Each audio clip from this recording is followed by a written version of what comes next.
When it comes to video games, I'm a fan, specifically of the story-driven variety, especially when there's a clear passion for the story they're trying to tell. I consider myself an avid enjoyer of the arts, whether it's stylistic visuals, timeless soundtrack, environmental storytelling, and even down to the earlier stages like concepting and storyboarding. Each one of those things has in some way inspired or impacted me as an artist myself. So I'd like to share with you one of my favorite uses of the arts for storytelling with a horror game that is coincidentally centered around artistry in its own creative and twisted way. Layers of Fear, created by a studio out of Poland going by the name of Bloober, has firmly cemented itself as one of my favorite horror games I've played to date. With its chilling horror sequences, suspenseful and often heart-dropping moments, to just being downright incredibly creative and stunning in its visuals. And look, I'm not implying that visuals are what makes a game good by any means.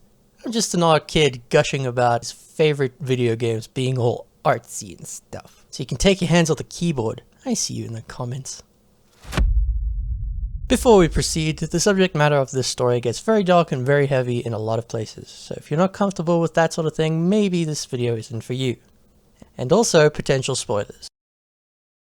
I've played through this game a few times, and in my first playthrough, I was very unassuming, not noticing any of the context being presented in plain sight. And in all honesty, when I played this game, meme reactive horror game let's plays were still popular back then.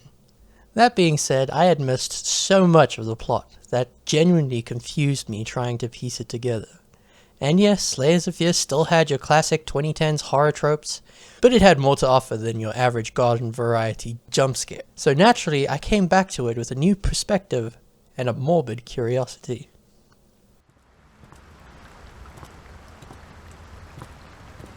I know how you must feel. Lost. Alone. Hopeless. You probably deserve it.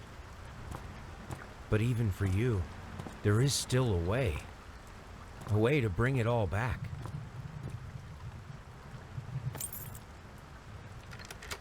The one precious thing you ever truly desired. Finish it. So let's get into it. You begin the game with the opening monologue by who will be playing as throughout the game.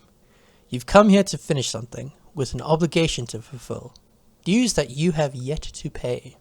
You being the painter. Once considered a master in the making, receiving great critical acclaim in his early career, now returning home beckoned by a need to finish one final painting, and as we soon find out, due to some rather tragic circumstances. Throughout the first chapter, we're given little hints within the house about who this painter is and how his career as a painter is now in ruins, both literally and figuratively. His former works once being compared to the likes of Leonardo da Vinci, full of life and full of passion, now seemingly taken a turn for the worst, reflecting his disturbing view on the world around him. Context clues throughout the environment tell us that the house and all the things in it reflect the mental state of this man, looking like a museum for the life that once occupied this space, and it's a rather twisted exhibit. And here's where we get into the brilliant use of environmental storytelling, with the devs referencing art history and classic literature, underlining the story. Because much like classical art, Layers of Fear uses these contextual elements to convey an overall theme throughout the game. And a good example of this is their use of works by both master painters Rembrandt and Goya. This painting by Rembrandt depicts a child being abducted by a vulture. Through context clues throughout the house, find that the painter's daughter was taken into custody by Child Protective Services due to the painter's violent history with alcohol. Hey there, princess. What? Oh, this is Daddy's medicine. Whenever Daddy's hurting, this helps the hurt go away. No, don't touch that! Oh, God. Wait. I'm sorry. I'm sorry. To the painter, these people taking his child are like vultures snatching up what little he has left, kicking him while he's down. Even in some of the painter's own pieces, it's quite clear that Rembrandt is a source of inspiration, using Rembrandt's dark dramatic portrait style. And we even get a direct mention of this through a note by the painter's wife, More on her later. The inclusion of works by Goya hit a little different for me, and this wasn't obvious at first either. I just happened to have learned about this particular artist before even making this video.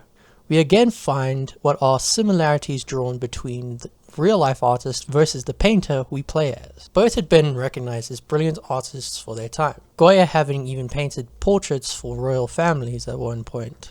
Throughout his career, he would receive criticism for painting more disturbing and controversial paintings depicting madness and even death. In more turbulent times, he soon made his paintings convey his opposing views of war and corrupt figures of power at the time. A very interesting painter in my opinion, and one I recommend looking into if you like art history. Which brings me to the painter in-game. Old newspaper clippings and letters from associates criticize his work for being unsightly and simply too dark to publish, creating pure nightmare fuel like the baby face. Yeah. A clear reflection of his obvious decline in health, both physically and mentally.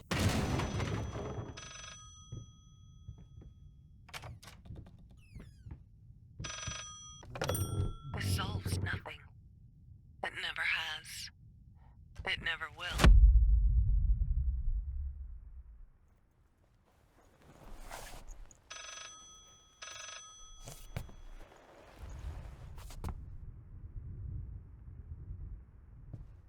You deserve this. All of it. All of it. All of it. Painter's reason for being here is made clear. He's being haunted by the past, and specifically by his late wife, who brought him to what was once supposed to be their perfect home to finish his final masterpiece. Whether or not this is in the literal or figurative sense is up to you, but keep this in mind for later. The painter's wife, who was commonly referred to as the musician, is an integral part to the story. She was the painter's source of inspiration and fascination. She was, to put it simply, his muse, who just happened to also be considered quite the looker by many, but especially to the painter. Her being noted as incredibly talented with music, receiving praise from all around her. The two being each other's inspiration and admiring the other's abilities made them the perfect match. Or so it seemed, for the events that about to take place revealed the ugly truth. A sudden fire in a department store consequently results in permanently damaging the musician's ability to play music ever again. Her nerves and all her fine motor control all gone in an instant, and on top of it all, permanently altering her face. And this is where we're given a window into the painter's personality, or what it is. See, to him, she was like an artwork, the object of his desire. This and her ability to play music whilst he worked is what infatuated him. But as soon as those things were no longer what she could provide, she became useless to him.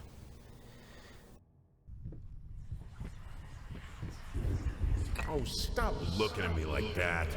It's just a little something to help me focus on my work, that's all.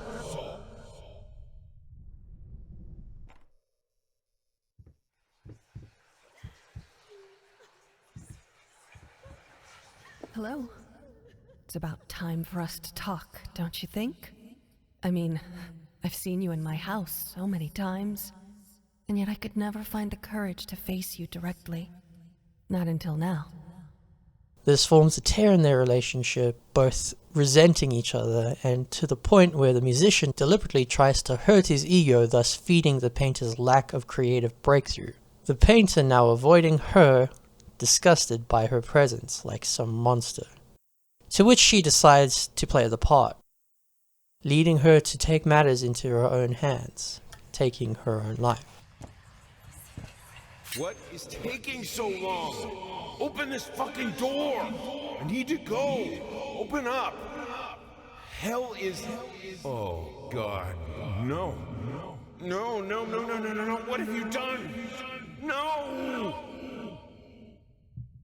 The painter, only realizing this much too late, eventually so overwhelmed by his guilt and dismay, that he slowly starts to lose himself, clinging desperately to the one thing he feels he has left. His talent. So fixated on creating that magnum opus, he neglects everything and everyone around him, and destroys himself in the process. Yes. That's it. Now I see it. All this misery, all this suffering, There was no other way. And it was all worth it.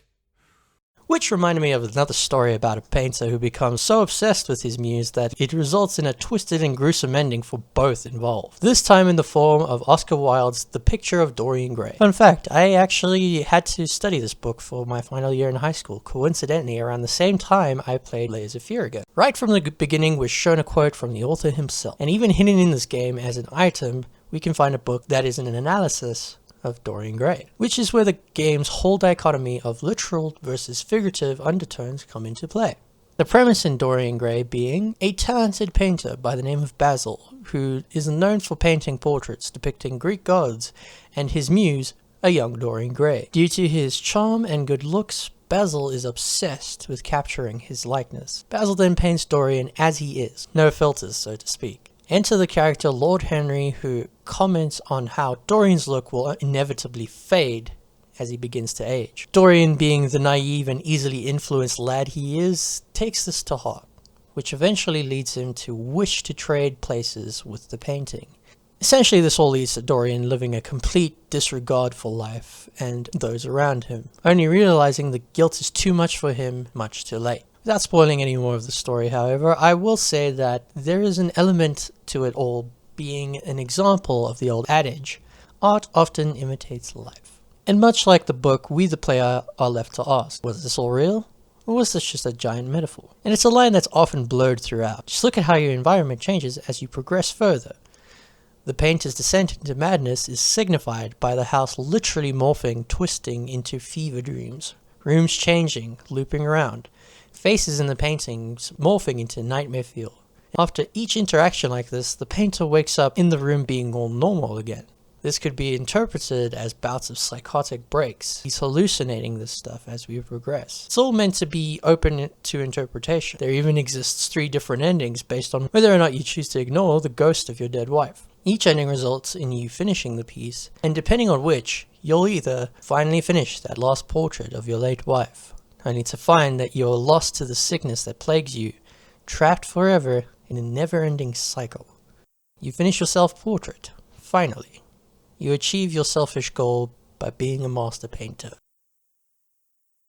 Break free from the seemingly endless cycle, and burn the portrait along with its tomb of a house, putting it all to rest. So there you have it, one of my all-time favorites in the horror genre. Because of the way it decides to tell a story, putting you in the shoes of its characters, and there are many ways to piece it together, this twisted tale, leaving you to explore as much of it as you can. This could be through context items and snippets from letters, to even the many great uses of the game's inspirations to create an element of storytelling through the environment around you. And while this concept might not be entirely original, it did bring something unique and well thought out to the table, especially at the time when there existed an abundance of games that overused the elements of horror that made it perfect for overreacting for the memes. I say this because I was guilty of it too.